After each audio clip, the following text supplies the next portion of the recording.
Thank you everybody for attending. So this is secular mental health. Um, what I'm going to be doing over the next 12 months is covering topics to help with secular mental health in particular. But this could be applied for anybody. I think it's not necessarily something that if you're not secular you couldn't use. But that will be the focus for the time that we're working together. It's been a tough year. I think especially for anybody that has any high level of moral code or empathy, this year was pretty difficult. So thinking about that and in the spirit of that, I'm thinking this might be a great year to have like a focus on secular mental health and work on and talk about and maybe help people in our community work through what will probably be another difficult year. So I guess let's get started. So this month will be on resilience. Does anybody have a definition off the top of their mind what resilience means or what they think resilience means? Recovering from difficulty. Okay. Anybody else? Perseverance and strength through rough times. Okay. Yeah, perseverance. What do you mean by perseverance? Surviving through, regardless of the situation. Okay. There's a lot of different definitions for resiliency. I would like to clarify for what we're going to be working on in this space. So I'm going to go first with our psychological terminology. Psychological resilience is considered the process in which individuals demonstrate more positive outcomes than would be expected given the nature of the adversity experiences. That's a mouthful. But what I'm going to do today is try to break down how that could be something that we could apply. How do we become resilient? That's more important than having the knowledge of terminology. What I'd like to do is for everybody to think about it as evolution. So in evolution, it's not, resiliency is not survival of the fittest, survival of the strongest. It is survival of the fittest, which means how well something fits into an environment. Now when it comes to psychology, that could involve a lot of adjustments that we could make in any situation.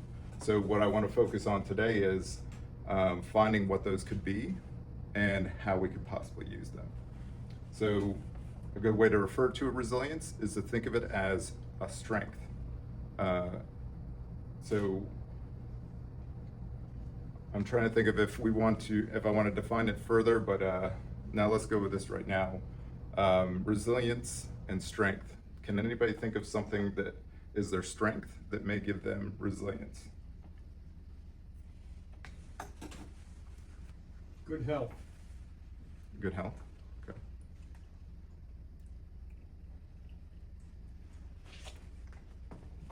Open mind. Okay.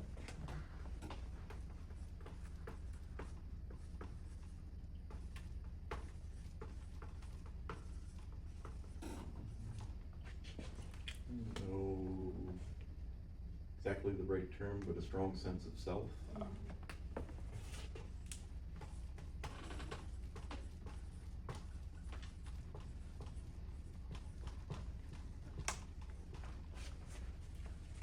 Any other? I'm not sure how to say it succinctly, but I think in social situations, I tend to think pretty quickly on my feet. So particularly now where we might be interacting with people who think differently than us, I think maybe one of my resiliences, one of my sort of strength characteristics would be that sort of adapting or strategizing.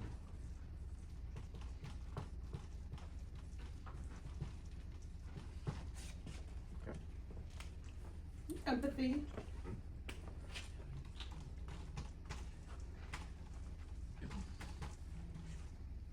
There are some who would say that that is not a strength. Any other suggestions?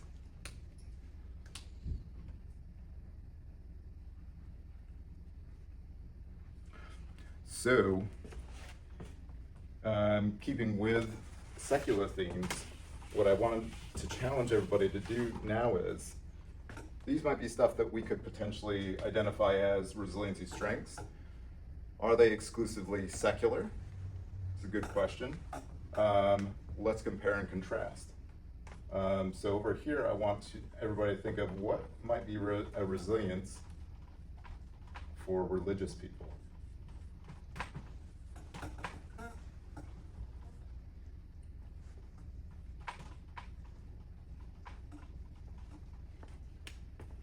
There's a reason why I bring it up, for sure.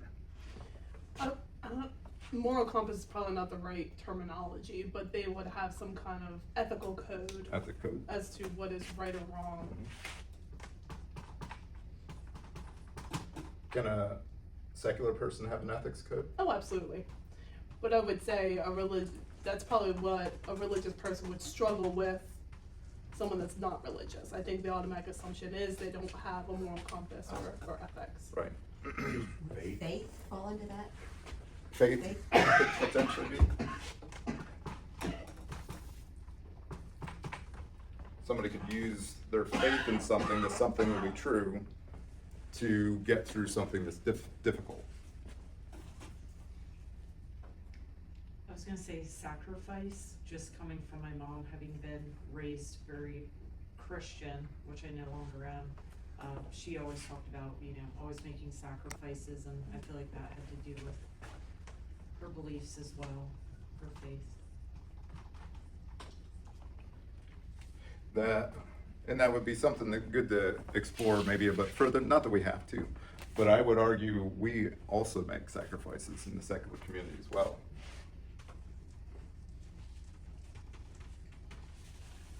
It might be difficult to find, I think, something that we wouldn't be willing to sacrifice that a religious person wouldn't be willing to sacrifice, potentially, I think. How about denial of reality? So the idea is something that could create resilience, potentially. Well, if they're in their own little world, they don't realize the world is burning. Right. I think it probably falls under both sides, but it's more intrinsic to religious people, community and a support network. Thank you.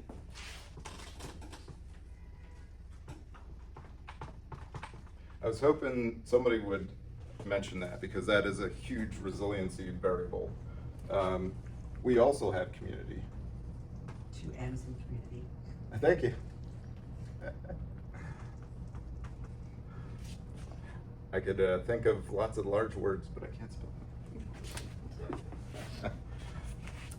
Yes, community, as in people that you can rely on or lean to. Maybe common ideas, common goals. That could be very useful in creating a resilient reaction to a situation. How about spirituality? Too vague a term, don't understand. So for you, it's not cleared up. All of these are very vague and broad. But I think you're right, spirituality does have a lot of different interpretations.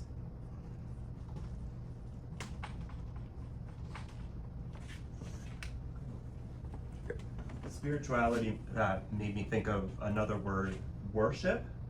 So somebody who is in that community, when they come together periodically and engage in worship together, for them that might be a source of strength or comfort. Mm-hmm.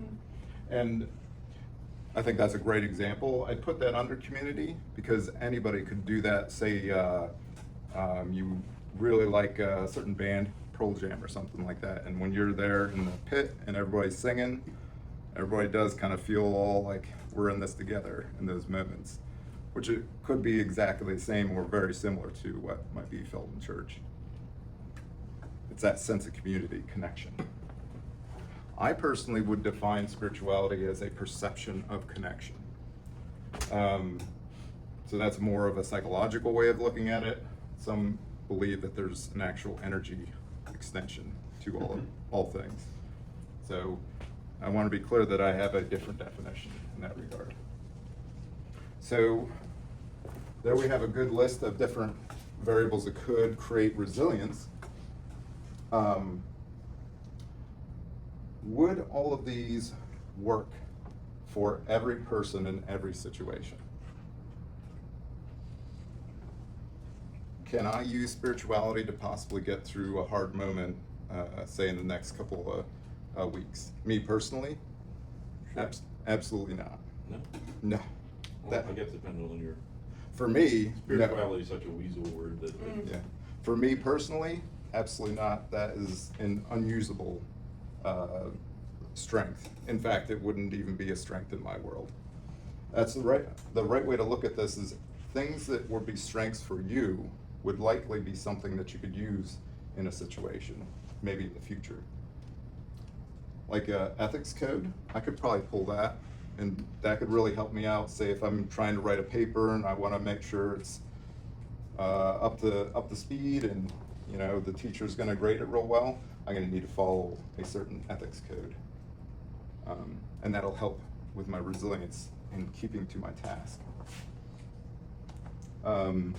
Community, say in the next couple weeks, I have a lot of health problems.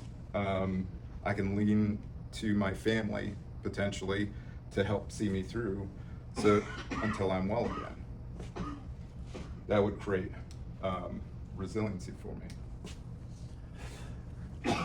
So my point in asking that question is, would all of us use all of these? Does everyone in this room see all of these as a potential strength for you? No. No? No? I would have a real problem with faith. That's not a strength for you? That's not a strength for me. Right. Same here. It would not, it's not even in my vocabulary. Well, you got faith in yourself. Potentially. Yeah, I made it through this, I have faith in myself. Okay, that's a nice way to work. We use it, and that would work for you? Mhm. Okay. Okay, so I don't agree with that concept of faith. I think that's confidence. Yes, confidence in myself is a strength, but I do not call that faith. Mm. Faith is something that I don't really believe that I'm going to adhere to anyway. And so if I don't believe it, then I'm not going to adhere to it. It's not going to be much of a help. On the other hand, confidence in myself, yes, I think I can do this much, but I also think maybe I can do more than I think I can. So I don't call that faith. You know, faith, believing in yourself, it's all having confidence, it's all related. So I'm glad that you brought that up, because this is an important distinction to be made here. And the point I'm getting at, not everybody's gonna find the same things to be the same, as resilient and as strength finding as others. And people will use different words, they'll have different interpretations, different perceptions, different cultural backgrounds, different belief systems. All of that's gonna add up to whether something might work or not. For you and your background, that wording doesn't work for you. So that wouldn't be a strength that you might use. However, that might be one that you might use, because it kind of fits how you've looked at the world. Yeah. I wouldn't necessarily use faith, but because it's up there, I thought, well, faith myself, believe in myself, confidence myself, to me, it's all kind of the same thing. Right. And that might be another actual strength, the ability to see where two different ideas are similar. That would be thinking quick on the feet or something close to that. So I'm really digging in here for a specific reason. I want everybody to come away from this understanding that each of you is going to have your own personal strengths that are not going to be the same as everybody else. And the more you lean into that, the more resilience you'll find. Because if you try to be like somebody else, you're going to be trying to use somebody else's strengths that are based on a lot of different variables, cultures, lived experiences. So I want you to focus on building your own list and your own sense of strengths. So on my PowerPoint,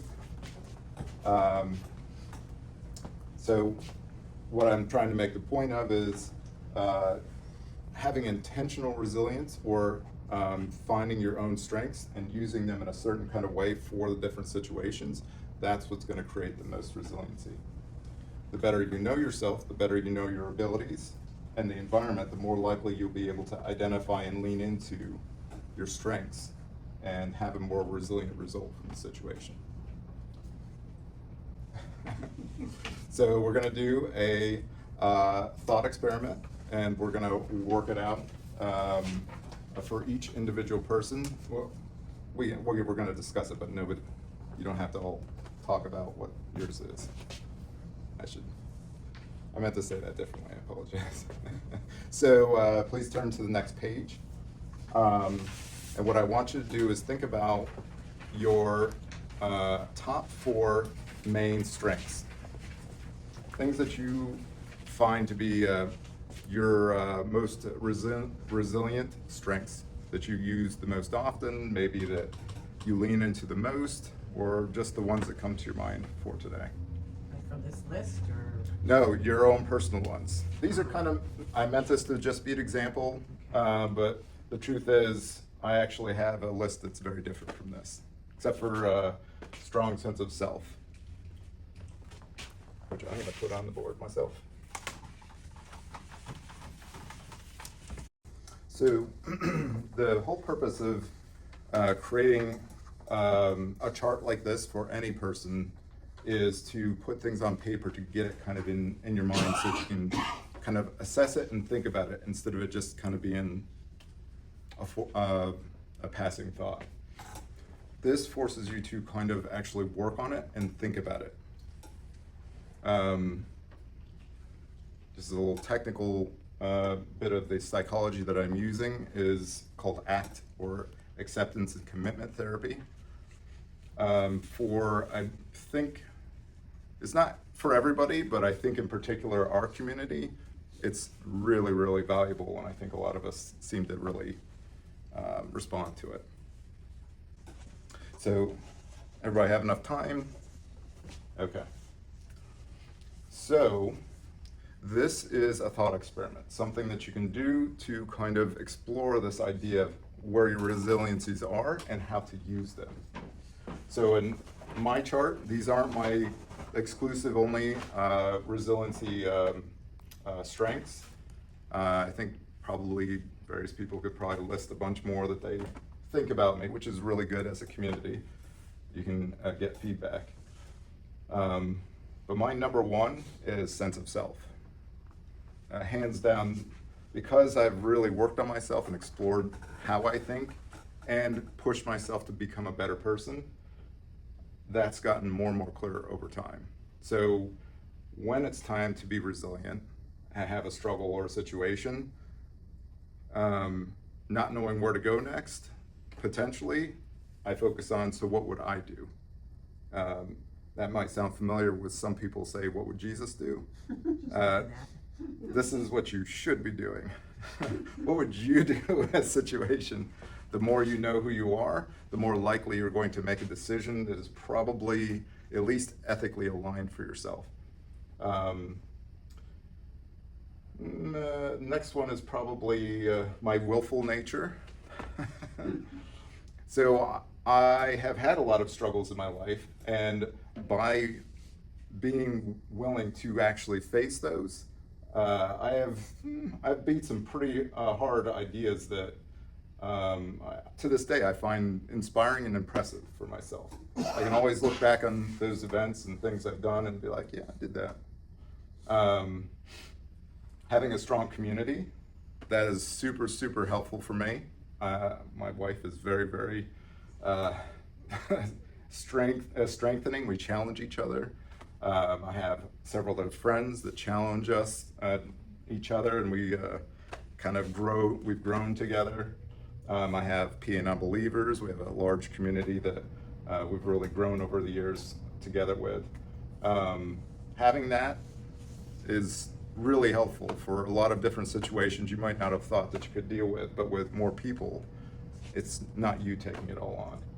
And maybe thoughtful and empathetic. I would say that's definitely a resilience for me. Like I was saying before, some people have tried to say that's not a strength, but empathy, especially with your ability to connect with a community, it is utterly essential. You need to be able to emotionally meet where other people are at.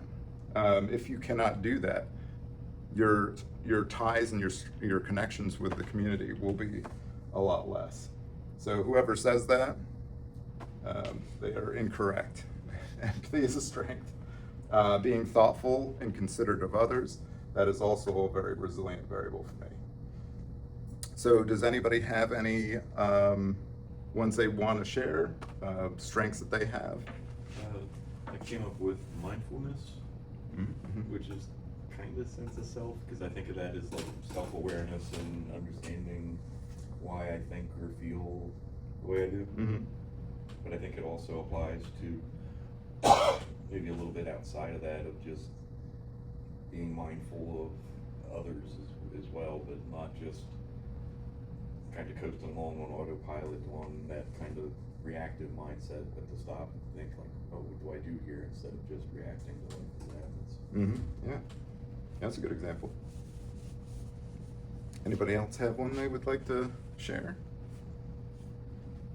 Dogged determination. Yeah, I'd say that's probably true about you. Maybe how's that been helpful for you? How's that created resiliency for you in your life? Well, oftentimes I find myself in situations where it would be a lot easier to give up. I started this project, it's not working out, it's become a real pain, but I keep going. And then eventually, more times than not, I tend to find success. Mm-hmm. And on the other hand, and that's why I wonder about some of these things. Another thing that I would say is one of my strengths would be perception and awareness. Mm-hmm. But to me, perception and awareness also is a weakness, because by being perceptive and aware, I see and feel and connect with a lot of things that I think most people do not. And I think that can be, it just seems like sometimes it is a horrendous burden. So I think you bring up a good point that probably all of us can relate to. All of these could be strengths or weaknesses, Right. but in particular, it depends on the situation. And that's what I really want everybody to come away with, especially with the next part of what I'm going to give as an example. But my sense of self is really, really a good thing, but what is my sense of self in the community, for example? What if I only focus on myself and no one else? Like I over-focus on my concerns, my interests, and just me. And there's a community in front of me that wants to work on, say, something as a group. So there would be a weakness if I overly focus on it in that moment.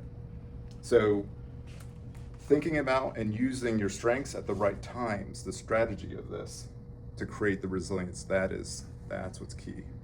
And one thing you said there, I think I've come to find in the secular community, we do tend to see more details.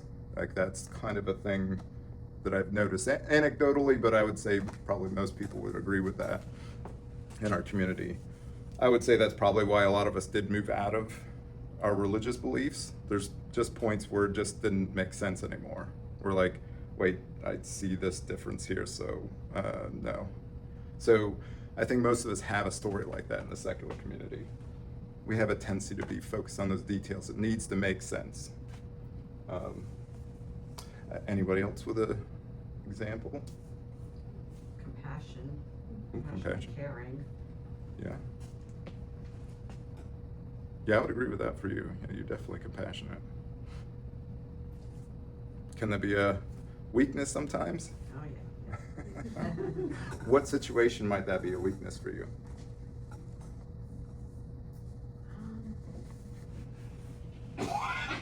Understand other people's beliefs and where they're coming from. And I might have compassion for them at the same time of questioning, why they're believing what they do or why they're, doing what they're doing.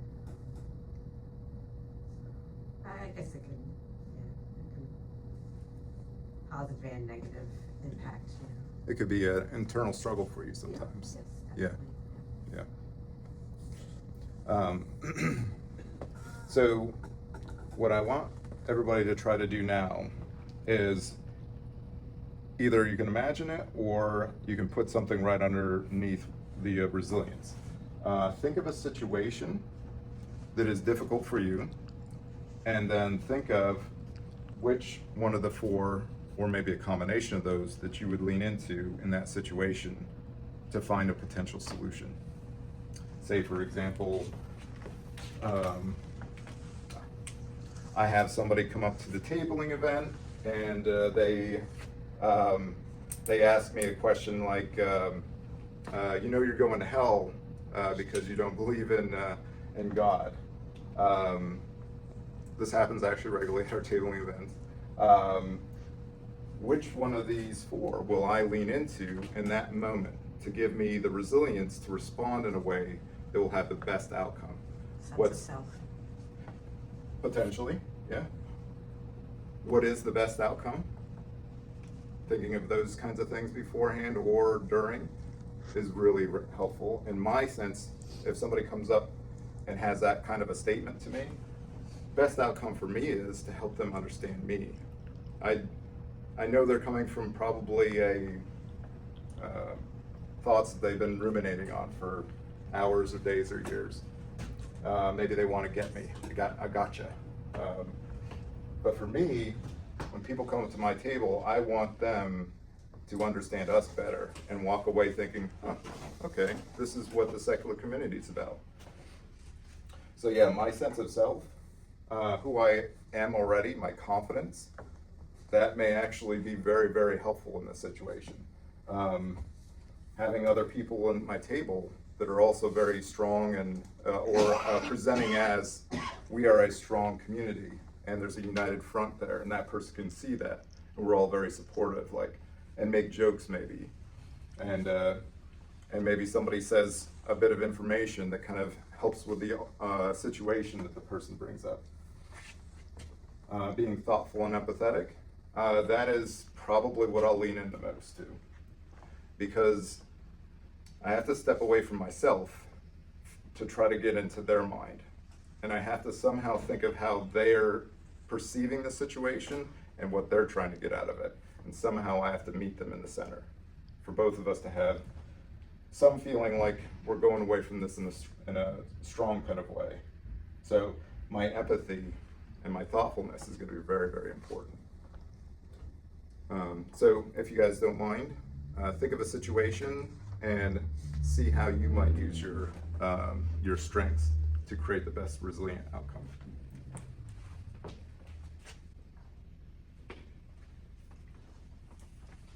Yeah, I did have a really good situation 2 months ago where this was really relevant. While I was in the grocery counter line, I was just doing my grocery scanning, and then a woman read my shirt, and it was a Thomas Paine quote. And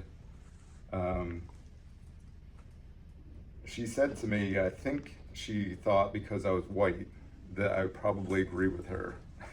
And she probably didn't know Thomas Paine, but I soon found out the answer. But she asked me, I like your shirt. She said, I like your shirt. What do you think about Charlie Kirk? I mean, I'm just packing groceries. That's I did not expect that at all. But leaning into these in that moment was exceptionally helpful. I am very well informed of a lot of the things that are going online, especially the narratives that are being promoted, the manipulations, the algorithms. But I also have a sense of self. And in that moment, I thought, how can I be thoughtful and empathetic to get her to start thinking thoughtfully and empathetically? And I actually did get her to think about like what she said. Yeah, she had a lot of words, a lot of thoughts, and that's maybe being generous. She had a lot of narratives that she had heard, on TV or wherever, and she truly didn't know who Thomas Paine was, and she didn't know who Charlie Kirk was, and I helped her in that moment kind of get up to speed. That she didn't know who he was, but she asked you about him? Exactly. Did she think she knew who he was? She did. She thought she knew. But that's the issue with digital spaces and manipulation. When narratives are repeated multiple times, people think they know. But a few more questions you ask to a person, often you'll find they really don't understand what they're saying. But I did help her understand that a bit better. And the real reality, Thomas Paine and Charlie Kirk are on the polar opposite ends of the spectrum. Thomas Paine was definitely for freedom of speech, but also freedom of religion. Charlie Kirk was not. Yeah, so it's very ironic when she asked me that. I kind of need a Snicker bar real quick. I was like, what? But yeah, I did not get angry. I did not yell at her. I just talked to her calmly, and I helped her understand. So, anybody want to give their example of a situation, or maybe one of the strengths that they might lean into in a certain situation?